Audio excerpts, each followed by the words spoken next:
Bonsoir, merci de nous avoir rejoints au sommaire de ce journal. Elza Kek à la place d'Ataria Filiapou dans sa fonction de premier adjoint au maire de Moorea Maïo. Ce dernier avait démissionné et l'élection s'est tenue ce matin sur l'île Sœur.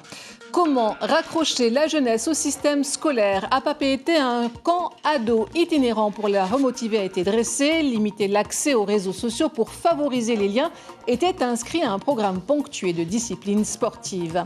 Cuisine solidaire à Paea avec 200 familles en grande difficulté bénéficiaires de paniers repas distribués par la commune. Une action qui vise à leur permettre de passer le cap du réveillon, le cœur en fête. Campagne de nettoyage de Taramea à Rangiroa. Des bénévoles ont retroussé leurs manches pour débarrasser le lagon de cette mangeuse de corail. Près de 900 individus au total. Une opération pour préserver l'extraordinaire biodiversité marine de cet atoll.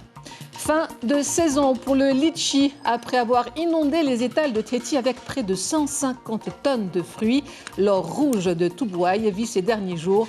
Au centre de l'île, à Huahine, la famille Doum organise l'ultime récolte.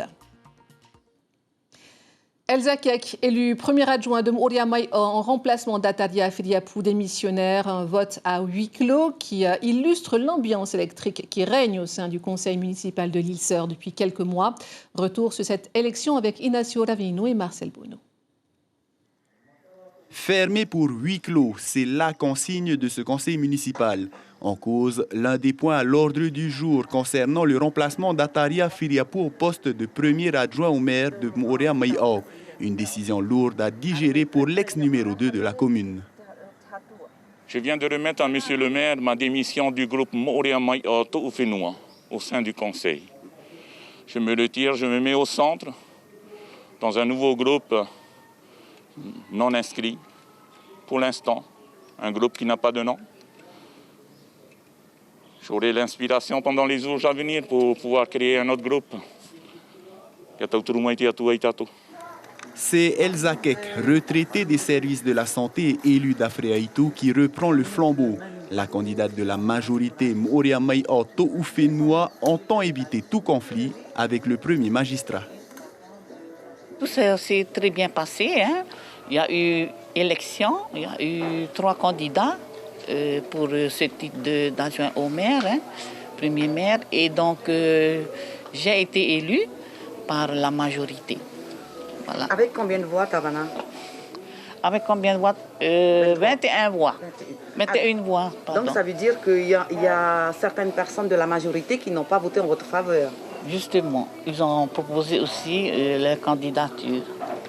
Les prochains conseils municipaux risquent donc d'être tendus, d'autant qu'Elza Kek laisse le siège de 3e adjoint au maire vacant. Est-ce que le conseil municipal élira un autre adjoint ou celui-ci viendra-t-il tout simplement du dit conseil? Bref, le jeu des chaises musicales a donc commencé avec le premier magistrat à la baguette.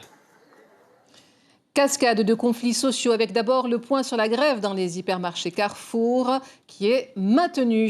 Aucune négociation n'a finalement eu lieu entre l'intersyndicale et la direction du groupe. Le secrétaire général de CSTPFO a saisi l'inspection du travail pour obliger les directions des magasins Carrefour à se mettre autour de la table après 2 jours sans rencontre.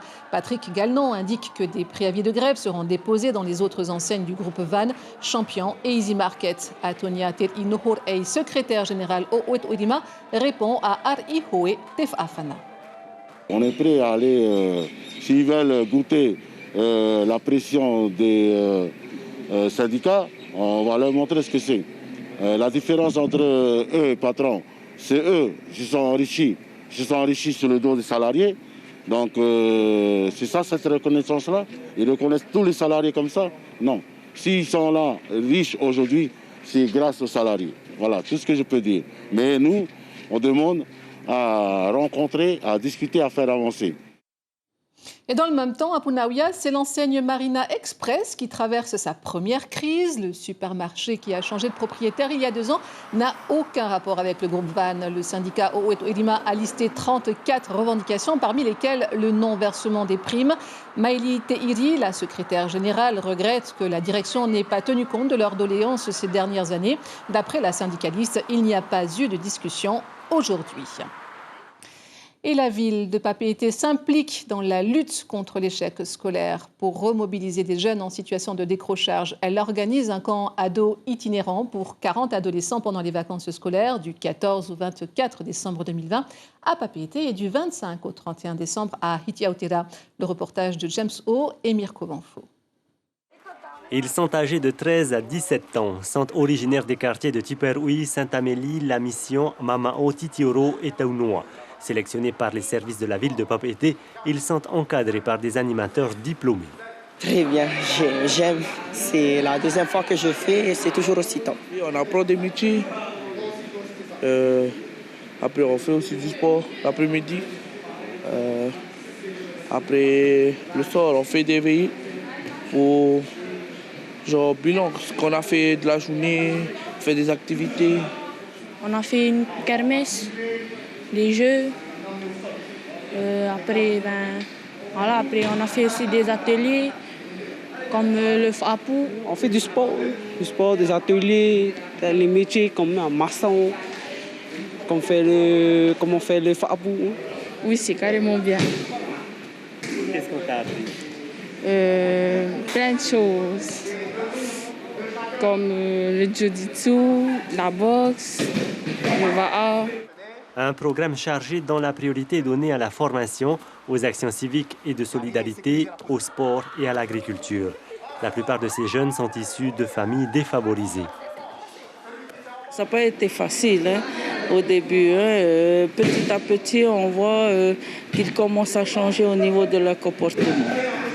Après, il faut savoir que les jeunes aujourd'hui, ils sont sur le JBL Vini et ils n'ont pas eu l'occasion de l'envoyer. On a voulu les déconnecter de la technologie. Du 25 au 31 décembre, direction Hitiautera pour ces jeunes. Le coût de l'opération est estimé à 3 millions de francs, financé à part égale par la commune de Papeete et le contrat de ville. La solidarité est le maître mot en cette période de crise sanitaire. Exemple à Paea, où 200 familles en grande difficulté ont bénéficié d'une aide providentielle. Elles ont reçu un panier de denrées alimentaires de la municipalité, de quoi pouvoir fêter Noël. Le constat sur place avec Aline Liénard sur des images de Sandoli. On a pensé à vous. Une immense gratitude. C'est le sentiment partagé par cette famille de Paea lors de la remise du panier de Noël. On n'est pas encore vraiment à la fin du mois, du coup on ne savait pas quoi s'acheter. Là, vu que Tavana vient d'arriver avec ce qu'il faut à manger, du coup on s'est dit, pourquoi pas faire ça pour Noël, quoi. Mais sinon, merci Tavana. Le maire de la commune et ses adjoints se sont répartis dans les 10 secteurs afin de distribuer ces denrées alimentaires à 200 familles nécessiteuses.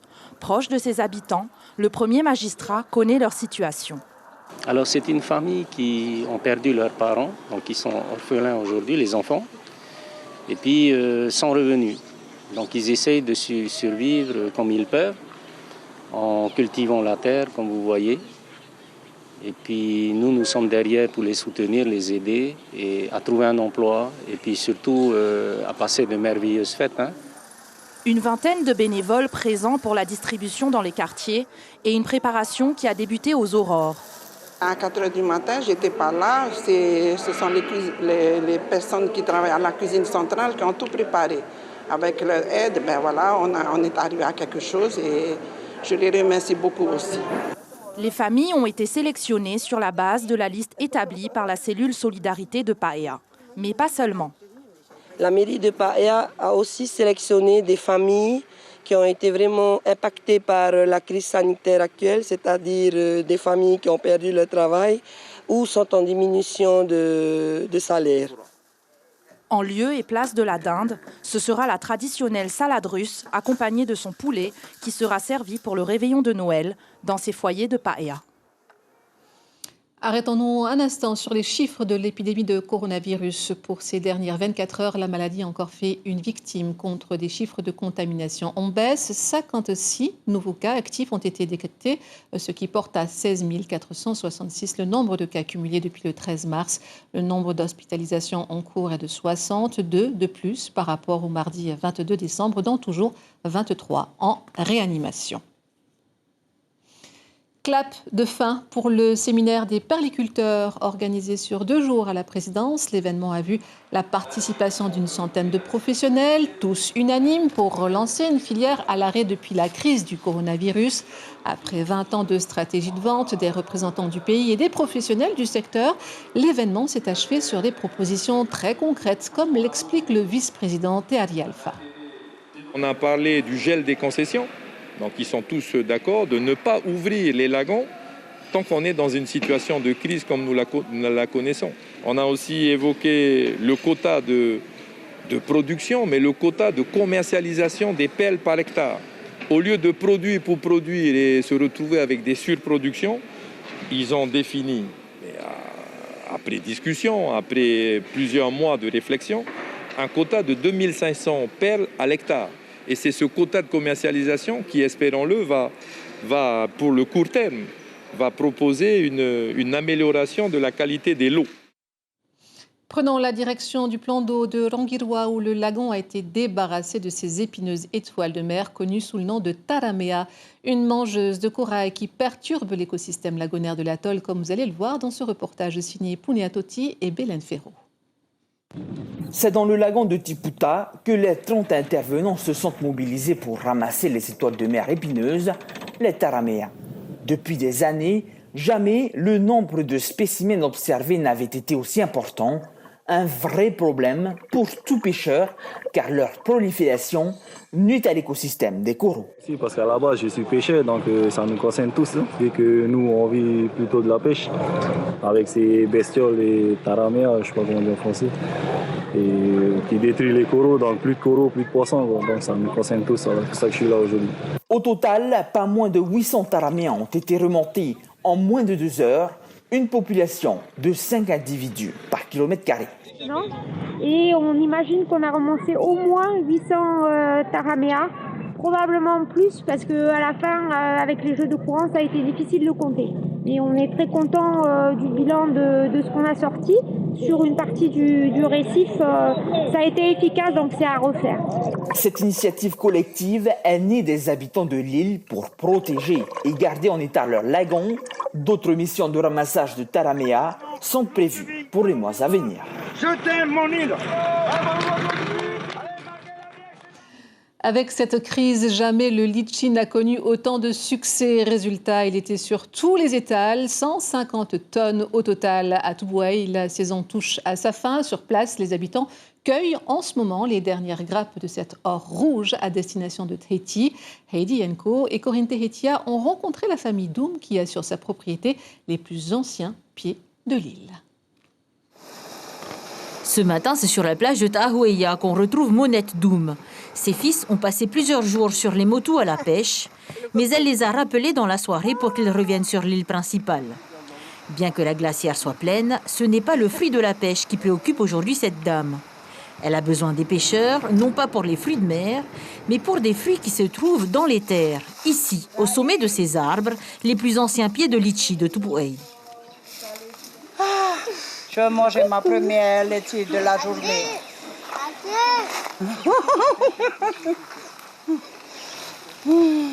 Dans les années 58 par là, 60, il avait planté les premiers pieds de litchi.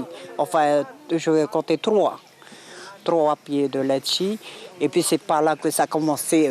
Enfin, il faut attendre au moins 5 ou 10 ans après que les gens ont su c'est quoi cet arbre-là, qu'on savait donner les fruits. Alors ils étaient émerveillés de voir ces trucs rouges là dans l'arbre.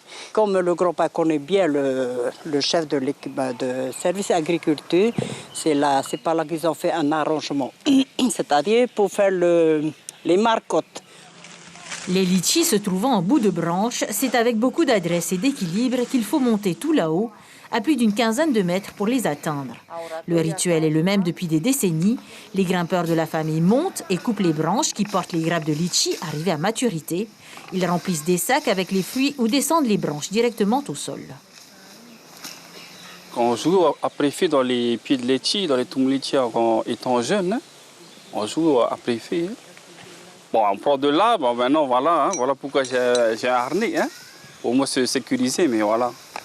Moi je me dis, tant que je monte dans un arbre, c'est que je suis bien.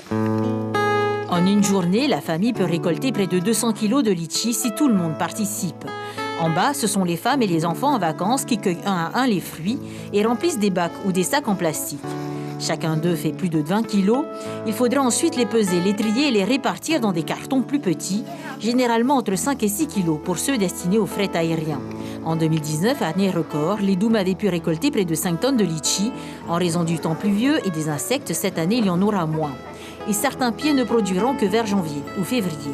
Pour les envois via le tour à paix, carton, bac ou glacière font l'affaire selon les destinataires.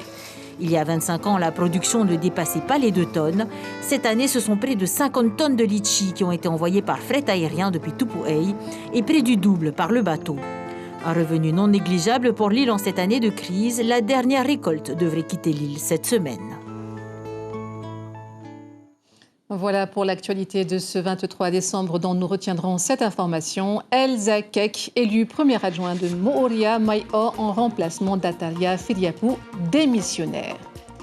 Les titres de vos journaux demain, La Dépêche, l'économie locale en convalescence et Tréti Info. Joyeux Noël! Merci de votre fidélité. Dans un instant, l'émission Patrimoine revient sur les origines de Noël. L'information revient en radio demain, dès 6h avec Axel Mézinel et Abinera Tematahotoa. Prenez soin de vous et à demain.